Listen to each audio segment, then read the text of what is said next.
পরপর 3বার আমাদের পার্টি অফিসে হামলা করা হয়েছে। আমরা প্রতিবাদ জানাইছি। আমরা যদি মনে করতাম যে আমাদের নেতৃবৃন্দ নিয়ে আমরা মাঠে নামবো, আমরা প্রতিবাদ করতে পারতাম, কিন্তু আমরা প্রতিবাদ করি নাই। আমরা ধৈর্য ধারণ করছি। ধৈর্যশীলকে আল্লাহ তাআলা পছন্দ করে। পল্লীবন্ধু হোসেন মোহাম্মদ এরশাদ আমাদেরকে শিখায় নাই মারামারি, কাটাকাটি, লুটপাট, এইটা আমাদেরকে শিখায় নাই। আমরা তার আদর্শ নিয়েই আমরা রাজনীতি করি।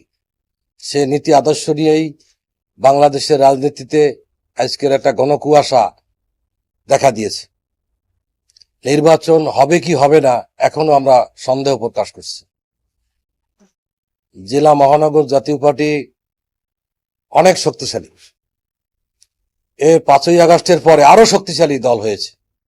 আমরা মনে করি আগামী দিনে খুলনা জেলা মহানগর আরো শক্তিশালী হবে। আমাদের নেতাকর্মীর উপর যদি আক্রমণ করে, আমরা আর ঘরে বসে থাকবো না, আমরা পাল্টা আক্রমণ করবো। এখন থেকে আমরা অনেক ধৈর্য ধরছি। ধৈর্যের একটা সীমা আছে। আমাদের দেওয়ালে এখন পিঠ ঠেকে গেছে। আমরা প্রতিরোধ গড়ে তুলব। এইটা হলো বাস্তবতা, এইটা হলো রাজনীতি, এইটা হলো আমরা এমন কিছু করবো না যে কেউ মাথায় বাড়ি দেব না। এই রাজনীতি আমরা কেন না, আমরা প্রতিবাদ করব। গণতান্ত্রিকভাবে আমরা প্রতিবাদ করব। আমাদের দল নিয়ে অনেক চক্রান্ত চলতেছে, এখনো চলতেছে।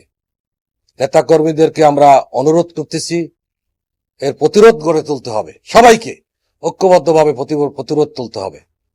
আমরা আশা করি যে আগামী দিনে যে নির্বাচন হবে কি হবে না, এটা আমরা এখনো ভাবতে পারতেছি না যে নির্বাচন হবে কিনা।